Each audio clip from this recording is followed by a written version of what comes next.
Hello everyone, welcome back to our channel. ఎలా ఉన్నారు? అందరూ బాగున్నారా? నేనైతే చాలా బాగున్నాను. మీరు కూడా బాగున్నారని అనుకుంటున్నాను. ఈ మినీ వ్లాగ్ వచ్చేసి మా హస్బెండ్ బర్త్డే రోజు అనమాట. యాక్చువల్గా మా హస్బెండ్ బర్త్డే అయితే October 13 అయింది, కానీ నేను ఈరోజు వీడియో అయితే అప్లోడ్ చేస్తున్నాను. మా హస్బెండ్ కోసం అయితే నేను ఒక చిన్నగా సర్ప్రైజ్ అయితే ప్లాన్ చేశాను అనమాట. దగ్గరలో ఉన్న బేకరీ షాప్కి వెళ్ళి కొంచెం కేక్ను డెకరేషన్ ఐటమ్ తీసుకుని మన మిడిల్ క్లాస్ బడ్జెట్లో ఎలాగో ఒక చిన్నగా డెకరేషన్ చేసి అయితే తన కోసం అయితే సర్ప్రైజ్ ప్లాన్ చేశాను అనమాట. యాక్చువల్గా నేను ఈవినింగ్కి ప్లాన్ చేశాను. ఈవినింగ్ కేక్ కట్ చేసి అలా సరదాగా ఎక్కడికైనా బయటకు వెళ్దామని. కానీ ఆ రోజు ప్లాన్ మొత్తం రివర్స్ అయిందనమాట. మా హస్బెండ్కి కొంచెం ఎక్స్ట్రా డ్యూటీ పడడంతో లేట్గా వచ్చారు. ఫోర్స్ డ్యూటీలే అలా ఉంటాయేమో, ఎప్పుడు ఎలా ఉంటాయో ఎంత టైం పడుతుందో చెప్పలేమన్నమాట.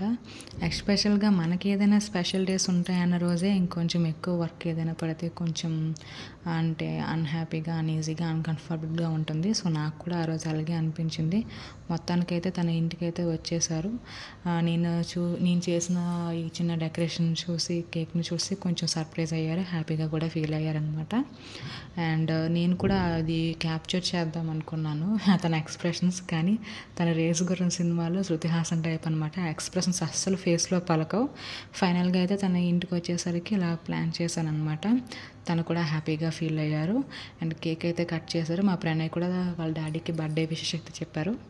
ఆ కేక్ వైపు డిఫరెంట్గా చూస్తున్నాడు, ఏంటిది ఎలా ఉందనేసి. ఫైనల్గా ఆ రోజైతే నైట్ మాకు నచ్చినట్టుగా ఏదో చిన్నగా సెలబ్రేట్ అయితే చేసుకున్నాం మా ఇంట్లో. ఆ రోజైతే చాలా హ్యాపీగా గడిచింది. ఇదే నా వీడియో అనమాట. నా వీడియో నచ్చితే లైక్ చేయండి, సబ్స్క్రైబ్ చేయండి. Thanks for watching my video.